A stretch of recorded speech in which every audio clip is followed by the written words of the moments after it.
Simula nga kahapon ay masama na ang panahon at halos magdamag na ang umuulan. Tapos pagising ko pa nga kaninang umaga ay parang lalong mas lumakas pa nga yung ulan. Sobrang lamig nga ng panahon ngayon dahil may bagyo, kaya naman ang masarap iulam ngayon ay yung may mainit na sabaw. May 1 kilong karne nga pala na binili dito si Ali at gawin ko nga raw itong sinigang. May nagkatay nga ng baboy dito sa kalapit, kaya naman fresh na fresh itong ating lulutuing baboy. Maagap nga ang katay dito sa kanila, kaya naman alas 8 pa lang ng umaga ay nandito na nga itong mga karne. Pero hinayaan ko nga muna yun doon sa lababo at kako ay mamaya ng mga alas 10 dahil napakaaga pa naman kung magluluto na agad ako ng pananghalian. Alas 10 na nga ito ng umaga at nakapasok na nga si Alilin sa kanyang trabaho, kaya naman kailangan ko ng abya din itong aming pananghalian. Mas maagap nga na kailangan ko makapagluto dahil nga magpapadala ako ng pagkain doon sa trabaho ni Ali. Pagkatapos kong mahugasan at mahiwa-hiwa yung mga karne ay nagayat naman ako ng mga ricado na aking gagamitin. Nagayat lamang ako ng 2 piraso ng sibuyas, 4 na piraso nitong kamatis. Sa mga gulay naman ay gagamit lamang ako dito ng 4 na piraso ng talong at hindi ko nga pala ito binili dahil meron nga kami ditong available sa bahay. Pati nga itong okra ay hindi ko nga rin binili dahil kinuha ko nga ito dito sa mga tanim ni nanay. Itong mga San Fernando naman ay binili ko nga ito na nagkakahalaga lamang ng 5 piso. 5 piso na nga lang daw sabi sa akin ng tendero dahil yung pala ay bulok nga yung dalawa.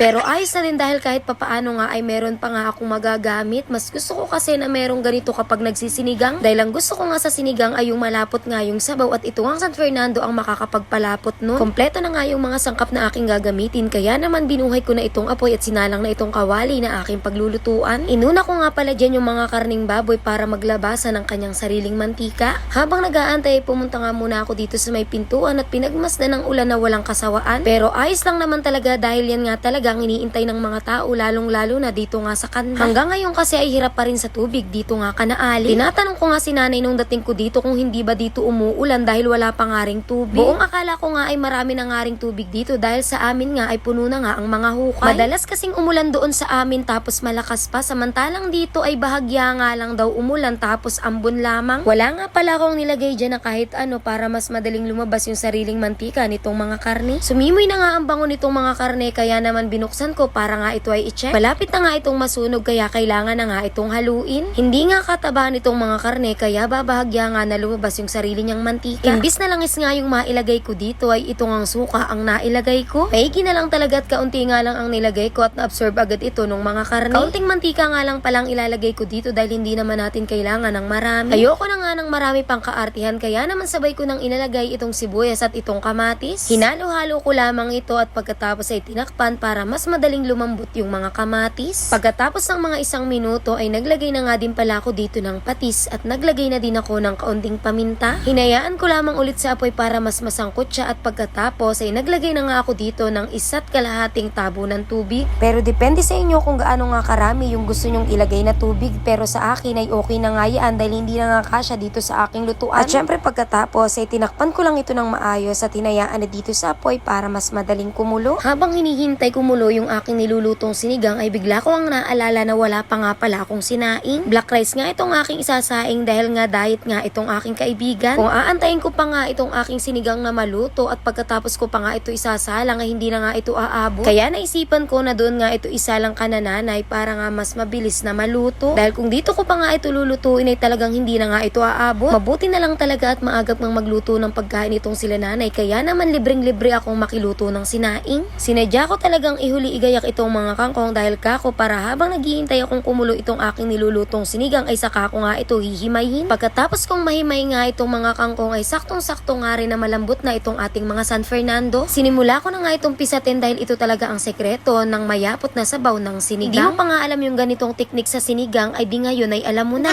Noong dati naman ay hindi ko nga rin ito alam at natutunan ko lang ito talaga doon sa aking tiyahin. Kaya nung time na nalaman ko nga ito, kapag nagluluto ako ng sinigang, ito na nga ang palagi kong ginagawa. Dahil kapag sinigang nga ang usapan ay ganito talaga ang gusto ko, yung medyo malapot-lapot nga yung sabaw. Nung okay na ay naglagay na nga rin pala ako dito ng pampaasim at sinigang sa sampalok sa gabi nga rin ang aking ginamit. At syempre pagkatapos ay inilagay ko na nga rin pala dito yung mga gulay na ating isasahog. Talong at okra nga lang pala ang ilalagay ko dito. Sa kahulihan ko na nga ilalagay yung kangkong dahil madali nga yung maluto. Tinakpan ko lamang ulit ito at hinayaan kumulo para mas madaling maluto itong mga gulay. Pagkatapos ng 1 minuto ay ito namang mga siling haba ang aking inilagay at nagkakalaga nga ito ng 5 piso. Tinikpan ko nga muna ito para malaman kung ano pa nga ang kulang at nalaman ko nga na kulang pa nga ito sa asim. 2 pang-asim naman talaga ang binili ko pero hindi ko nga muna yun nilahat dahil baka naman masobrahan. Nung okay na nga yung asim ay ito namang mga dahon ng kangkong ang aking inilagay. Hindi ko nga alam kung magkano nga ang bili ko dyan sa kangkong basta pinagbayaran ko nga dun sa tindahan ay 30 pesos. Basta ang binili ko nga dun sa tindahan ay kamatis, 2 piraso ng sibuyas, yung San Fernandong bulok at pati ngayang mga kamatis. Ay, yung palang kangkong. Tama na nga din pala dun sa 30 pesos mare, yung mga sili dahil 5 piso nga lang daw yun. Isang kulo na nga lang pala nga antayin ko at pwede na nga itong ahunin dahil mabilis namang maluto talaga ang mga kangkong. Hindi nga pati yun pwedeng masobran dahil masama naman yun kapag labog. Perfect na nga ang asim nito at pati nga yung alat kaya naman inahon ko na ito para makapagayak ng pagkain ni Ali. Inagapan ko talaga ang paggagayak ng pagkain ni Ali dahil alam kong matatagalan ako sa pag-aabang ng tricycle dahil nga maulan. Pag nagpapadala ako ng pagkain kay Ali ay sinasadya ko talaga na dinadamihan ko nga yung padalang pagkain sa kanya para kahit may humingi nga sa kanyang katrabaho ay hindi nga siya mauubusan. Naluto na nga rin pala yung kaning isinalang ko kay nanay kaya naman naglagay na din ako sa isang lalagyan. Pinakisuyo ko na nga na kuhain ito ni Sainel doon ka na nanay dahil naliligo naman siya sa ulan. Ayoko na kasing mabasa pa yung paa ko. Hindi nga rin pwede na hindi ko ito samahan ng tutong dahil paborito nga yan ni Ali kaya makapal yung kanyang bola-bola in English.